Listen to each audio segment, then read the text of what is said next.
Local 4 News starts now with a breaking news alert.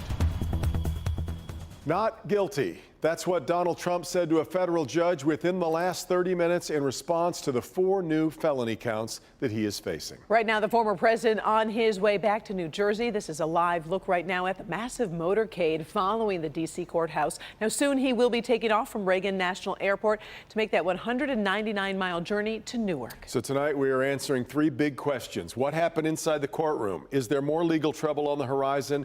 And how will today's arraignment impact the 2024 election? Here's how the former president's day unfolded. We're going to be, our breaking news coverage here is how we got here tonight. The former president boarded his plane in New Jersey around 1:50 this afternoon, headed for Washington, D.C. He arrived at Reagan National Airport in Washington, D.C. about 60 minutes later. He got then into his SUV, headed for the federal courthouse. Then about 15 minutes later, that motorcade pulled up to the courthouse. Out of the view of cameras, he went inside. Mara McDonald going to pick things up there for us at that point. And Mara, what happens in the courtroom today, pretty much mostly procedural, right? Devin, exactly. A simple arraignment, except the person being arraigned is for crimes allegedly committed while he was still president of the United States. Now, this is the 3rd indictment former President Trump has had in the last 4 to 5 months. Take a look. Federal courts do not allow cameras in their courtrooms, so there will be no video of the former president putting in his plea at arraignment, which was not guilty. Outside the federal courthouse, attorney and Trump ally Alina Habba addressed reporters. This is election interference at its finest against the leading candidate right now for president, for either party. The Trump camp saying this afternoon the latest indictment is all politics, while the Department of Justice is trying to prove the former president tried to undermine the will of the voters after being told repeatedly he lost the election and the legal challenges failed. The former president is facing 4 felony counts, including conspiracy to defraud the U.S. government. President Trump is under siege in a way that we have never seen before. Today's arraignment is just the beginning here. Don't expect a speedy trial. The discovery in this case will likely take months. Devin, Karen, back to you. It is the beginning of a very long and arduous odyssey, no doubt. All right, Mara. Now, as the former president is arraigned for the 3rd time, there is still the potential for more legal trouble to come on the horizon. Trump has been the target of an investigation in Georgia into efforts to overturn the results of the election there. The Fulton County prosecutor says indictments will be brought by the middle of the month. The county sheriff also says that if the former president is indicted, he will not receive any special treatment and will be booked and processed like any other defendant, including having a booking photo. So a historic day, and our coverage is going to continue over this next 90 minutes of news. We're going to be constantly dropping in to update you on what is going on in Washington as we will continue to follow the former president's progress, making his way back to New Jersey. Ahead at 5:30, we're going to be joined by former U.S. Attorney Matthew Schneider to help walk us through how all of this works. We'll get his insight into these charges. That's coming up again at 5:30. We are also streaming live pictures on clickondetroit.com and Local 4 Plus. We're kind of running a best of all of these cameras that are available to us this afternoon, courtesy of NBC News in both Washington and New York. We will continue to follow the pictures there, and we are expecting the president here, former president here, to come out, emerge at any moment.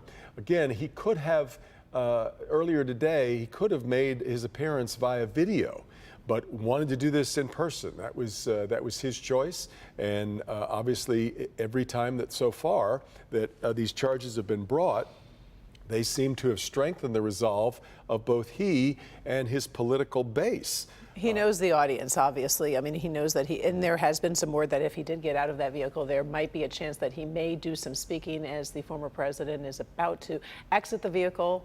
And we'll see if he does walk up and share any words, as he typically does before he departs. Obviously, all eyes of the nation now waiting to see exactly what he's going to say. And I'm not sure if we can hear that audio. We are working on getting, we're working on getting that audio opened up. Decay and all of the broken buildings and walls and the graffiti. This is not the place that I left. It's a very sad thing to see it. When you look at what's happening, this is a persecution of a political opponent. This was never supposed to happen in America. This is the persecution of the person that's leading by very, very substantial numbers in the Republican primary and leading Biden by a lot. So if you can't beat him, you persecute him or you prosecute him. We can't let this happen in America. Thank you very much. Do you want these trials to happen before the 2024 election? Many experts were expecting him to say something along that line. Obviously, he was using the defense of freedom of speech and sharing his thoughts, but obviously the prosecution thinks there are some criminal charges that he must face. And continues to talk about the way that he believes that this prosecution has been weaponizing arms of government against him. Obviously, these charges will have to stand on their own to that account. And this is, again, just the beginning of what will be a long number of months as we make our way forward. Much more to come on this throughout this next 90 minutes of news. Meantime, our other top story here at 5. 2 people injured in a shooting over in Washtenaw County in a parking lot. This happened on Woodland Drive near Ann Arbor Street and Michigan Avenue in Saline. Police confirm a woman was shot. Her former boyfriend is the suspect. Sean Lay live in Saline for us to walk us through what happened. Sean. I'll tell you what happened here today at 11:30 truly shook up the town of Saline, and lots of people around here that heard and saw what happened. Look, right across the street here, this is an assisted living center. A 40-year-old woman who works there, she's walking across the street because she parked across the street. There was a car show for the residents there in that lot. So employees were over here. This is an old UAW lot. She comes over here with her friend, her coworker. Well, this 40-year-old who's walking over here, she has a restraining order against her boyfriend. She didn't know. He was also here. He was waiting, and he had a gun. It's not common for our 911 lines to just keep going off and going off. And so we obviously knew that something was going on. Calls to 911 here in Saline pouring in at 11:30. Shots fired near the UAW hall here on Woodland and Maple. The call, incredibly alarming. We got a call of an active shooter that took place across the parking lot at the UAW hall. It's a domestic relationship between the suspect and the victim. That victim is a 40-year-old woman. She has a protection order out against her 58-year-old ex-boyfriend. She works at Linden Square Assisted Living right across the street and was walking to her car in the UAW lot with a coworker. Her ex was here. Her ex was here with a gun. The suspect was waiting and just started opening fire. He fled the scene. The woman was badly hurt. Her 55-year-old coworker was hit, but is in stable condition right now. The gunman then hitting another car head-on here at Ann Arbor and Willis, trying to get away. Another driver had to get in front of him, deputies using a taser to finally arrest him. Saline police were in active shooter training when this call came in. This is a big one for our community, yes, and thankfully, we were actually doing a training exercise for active shooter over at the Saline High School, which is in Pittsfield Township. So we had a lot of cooperation very quickly because we were in training at the time. Police did jump on this quickly to calm things down. People are now leaving the assisted living center for the day. They look so shaken. Their coworker hit multiple times here, we are told. She remains in critical condition. We just checked. Her coworker is going to be fine, in stable condition. The person who was hit head on by the gunman, that person also did not sustain any life-threatening injuries. Again, the gunman is in custody right now. That's the latest from Saline. More at 6. Back to you. Yeah. All right, Sean. Now to a good news update. The boil water advisory has been lifted for folks living in 5 communities in Macomb and Oakland counties. So much relief there. Yep. That comes after a major water main breaks and a huge drop in pressure through the water system. Rob Maloney live in Macomb County for us tonight. Folks got word a little before noon today, Rod. That's right, and guess what? There's more good news. This is the replacement pipe, so they should have this in the next day or two. And of course, you can see the crew down here working. They just pulled the old bad piece of pipe out. But the residents here, well, the best thing they can say is we're just glad this is all over. When the water spews from the main like this, we know we're in for a couple of days of inconvenience. But Chesterfield Township mom Christine Gillette says when it's over, boy. It's good, because then, yeah, we still have to flush everything out of the house, though, of course. But, yeah, no, that makes us feel happy. Hopefully it's fixed and there's no other issues. It's not fixed just yet, but the concern over contaminated water is gone. Christine tells us just in time because she's prepping for her daughter's birthday party this weekend. It's hard. But she wants to, you know, take a normal bath or brush her teeth, so we have to use bottled water. So it's just been a very inconvenient time. Inconvenient is just the beginning for Lisa Oskin, who runs Marco's Pizza in Chesterfield. It has been difficult without water. You might remember she showed us on Tuesday how her neighboring barbecue spot boiled water for her so she could make her pizza dough. Still, she had some cooling in the hours just after the ban lifted today, and she had to stop selling salad. She's glad to be back in the greens business again.